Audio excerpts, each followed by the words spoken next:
بزم شیخ Iqbal YouTube channel, آپ کا میزبان سید نسیم الغنی۔ سلسلہ ہے پروفیسر ڈاکٹر شیخ محمد اقبال کی کتب سے انتخاب۔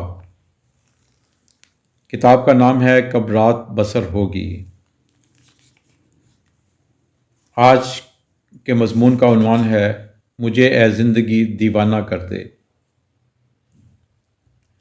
حساس انسانوں کے لیے زندگی کے بہت سے پہلو انتہائی تکلیف دہ اور کربناک رہے ہیں۔ یوں تو زندگی کوئی کھلونا نہیں کہ جس سے کھیل کر شب و روز گزارے جا سکتے ہوں، لیکن کچھ حضرات کے حصے میں احساس کی کوئی زیادہ ہی فراوانی آ جاتی ہے، اور وہ ہر چیز کو بری طرح محسوس کرتے ہیں اور جہان دیگر سے سرسری طور پر نہیں گزرتے، بلکہ انہیں ہر جا جہان دیگر دکھائی دیتا ہے۔ وہ ہنستے مسکراتے ہوئے چہروں کے پیچھے غموں کی پرچھائیوں کو دیکھنے اور محسوس کرنے کی صلاحیتوں سے بہرور ہوتے ہیں۔ آپ انہیں قنوتی نہیں کہہ سکتے، کیونکہ یہ تو حقائق کی آنکھوں میں آنکھیں ڈال کر دیکھنے کی جرأت کا کرشمہ ہے۔ انگریزی شاعر جان کیٹس کو کوئی لاکھ فراری کہے، لیکن اسے زندگی کا جتنا گہرا احساس تھا، اس کا اندازہ اس کی شاعری سے بخوبی ہو سکتا ہے۔ اسے کوئی بلبل، خواہ وہ کتنی خوش الحان کیوں نہ ہو، کچھ لمحوں سے زیادہ سکون بہم نہیں پہنچا سکتی، کیونکہ وہ جانتا ہے یا جاننے لگتا ہے کہ یہ وہ دنیا ہے جہاں سوچنا غموں کو دعوت دینا ہے۔ اس کے معاصر شیلی کو بھی غموں کا احساس کچھ زیادہ ہی رہا، اور اسے یوں لگا کہ ہمارے ارد گرد وہ کچھ نہیں جس کی ہم تلاش کرتے ہیں۔ ہماری سچی سے سچی مسکراہٹیں بھی غموں کی آئینہ دار ہوتی ہیں۔ یہی وجہ ہے کہ اداس نغمے ہی ہمارے نغمے بن جاتے ہیں۔ 19ویں صدی کے ان شعراء پر کیا موقوف، ہر عہد کے شاعر نے، یا یوں کہہ لیجئے کہ ہر عہد کے حساس انسان نے غموں کو بڑی شدت سے محسوس کیا۔ غالب نے تو برملا کہہ دیا، غم اگرچہ جاں غسل ہے، پہ بچیں کہاں کہ دل ہے، غم عشق اگر نہ ہوتا غم روزگار ہوتا۔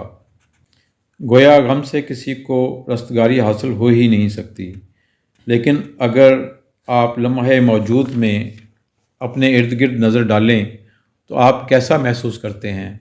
اگر اللہ نے آپ کو محسوس کرنے والا دل اور سوچنے والا ذہن عطا کیا ہے تو آپ کی کیا کیفیت ہوتی؟ ذرا سوچئے اور سوچنے دیجئے، اور پھر دیکھیے کہ زندگی کس کس روپ میں اور بہروپ میں آپ کے سامنے ظاہر ہوتی ہے، اور آپ کو یوں لگنے لگتا ہے کہ سوچنے والا انسان یا تو پاگل ہو جائے گا یا باغی۔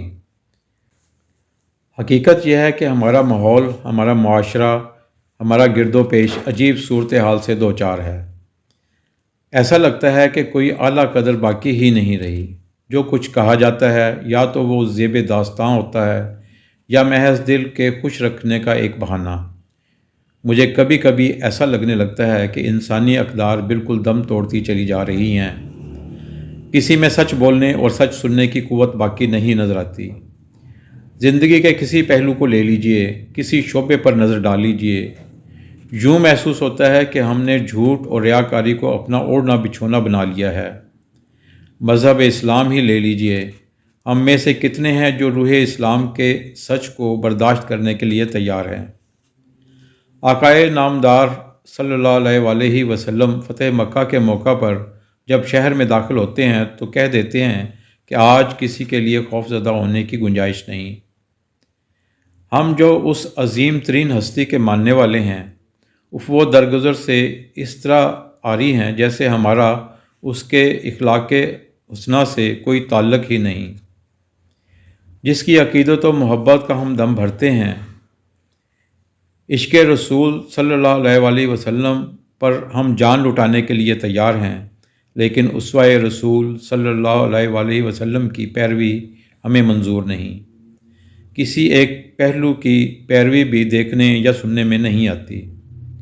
وہ رحمت عالم صلی اللہ علیہ وآلہ وسلم جس نے سب کو پناہ دی، سب کو سلامتی کا پیغام دیا، اس کے ماننے والے اپنے عزیز و اقارب، اپنے اہل شہر اور اہل وطن کے لیے ہمہ وقت زحمت کا سامان فراہم کرنے کے لیے تیار دکھائی دیتے ہیں۔ یہ پہلو اس قدر دردناک ہے کہ اسی پر آنسو بہائے جائیں تو ہمارے سارے آنسو خشک ہو جائیں۔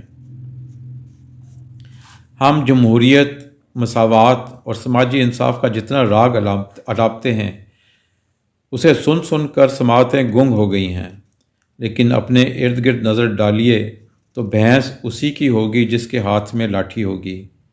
قانون اسی کی حفاظت کرے گا جو سب سے بڑا قانون شکن ہوگا۔ جمہوریت کی بات کرنے والے نہ اپنے گھر میں جمہوری ہیں، نہ اپنے دفتر میں، نہ اپنے محلے میں، نہ اپنے دوستوں میں۔ بس جمہوریت کے نعرے بلند کرنا اچھا لگتا ہے۔ شاید ایسا کرنا بھی سٹیٹس سمبل ہے۔ علم کی عظمتوں کے گن گاتے گاتے کوئی تھکتا دکھائی نہیں دیتا۔ ہر شام محفلیں آراستہ کی جاتی ہیں، اس میں علم کی عظمت کا کہیں احساس تک نظر نہیں آتا۔ سب سے کم اہم شخص وہ ہے جو علم کا فریضہ سر انجام دیتا ہے۔ بیسیوں کتابوں کا مصنف محض اپنے دل کو خوش کرتا رہتا ہے، مگر ایک چھکا لگانے والا شہرت دوام حاصل کر لیتا ہے۔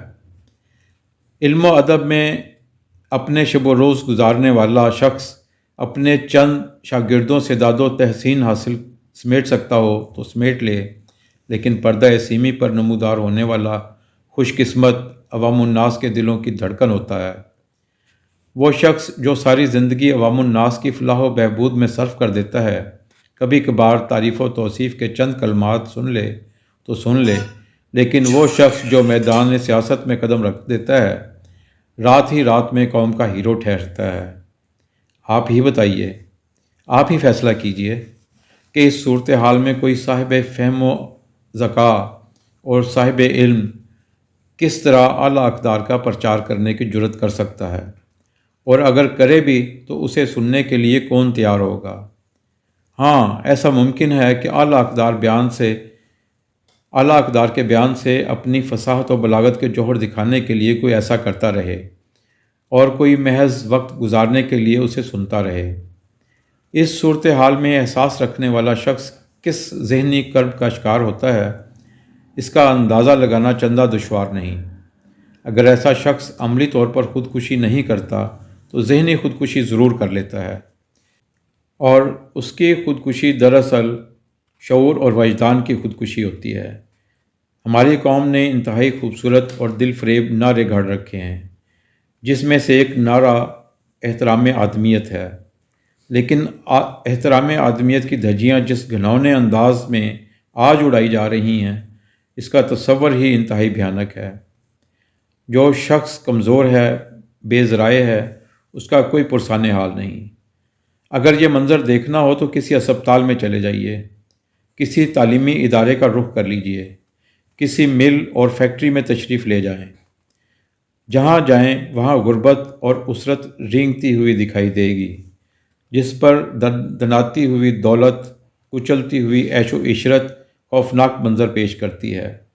ہماری قوم نے ایک نعرہ احترام خواتین کا بھی بلند کر رکھا ہے، لیکن خواتین کو جس طرح جیتے جی موت سے ہم آغوش کرنے کی سازشیں ہمہ وقت ہوتی ہیں، ان کو دیکھ کر تہذیب و شائستگی کے رونگٹے کھڑے ہو جاتے ہیں۔ ہم خواتین کی آزادی اور مساوات کی بات کرتے ہیں، اور عملی زندگی میں ان کا جینا حرام کر دیا گیا ہے۔ وہ جو خواتین خانہ ہیں، لو برڈز کی طرح پنجروں میں بند ہیں، اور انہیں انتہائی دلکش الفاظ سے خوش کرنے کی کوشش کی جاتی ہے۔ جو تلاش معاش میں گھر سے باہر نکلتی ہیں، وہ ہر موڑ پر، سڑک پر، دفتر میں، ہر کارگاہ میں مردانہ حرص کا نشانہ بنتی رہتی ہیں۔ بات مساوات کی ہوتی ہے، لیکن نہ انہیں اپنی مرضی سے حصول تعلیم کی اجازت ہے، نہ کسب معاش کی، نہ زندگی گزارنے کا کوئی اسلوب اختیار کرنے کی۔ یہاں تک کہ اگر انہیں اپنا لائف پارٹنر چننا ہو تو انہیں کوئی اختیار نہیں، کیونکہ یہ اختیار باپ، بھائی اور بزرگ کا ہے، حالانکہ مذہب نے واشگاف انداز میں یک عورت کو تفویض کیا ہے۔ ہم معذورین کی تعریف و توصیف کرتے ہوئے نہیں تھکتے۔ ہمارے پاس ہمدردی کے جتنے الفاظ ہیں انہیں بے دریغ استعمال کرتے ہیں، لیکن عملی زندگی میں ان پر زندگی حرام ہے، وہ تمسخر کا ہدف ہیں۔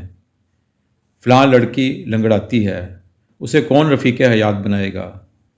فلاں لڑکا پستہ قد ہے، فلاں کو دکھائی نہیں دیتا، فلاں سن نہیں سکتا، اس لیے اسے زندگی کی دوڑ میں پیچھے چھوڑ دیا جاتا ہے۔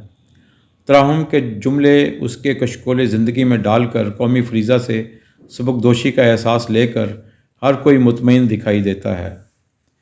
اگر مساوات، جمہوریت، علم کی محبت، مذہب اور اعلیٰ اقدار یہی کچھ ہیں تو کوئی کیوں نہ دعا کرے اور چیخ چیخ کر کہنے لگے، مجھے اے زندگی دیوانہ کر دے۔ دوستو، آج کی آڈیو اگر آپ کو پسند آئی ہے تو اس کو لائک کریں، اپنے دوستوں کے ساتھ شیئر کریں۔ اگر آپ نے ہمارا یوٹیوب چینل بزم شیخ اقبال ابھی تک سبسکرائب نہیں کیا تو اس کو سبسکرائب کریں۔ بہت شکریہ۔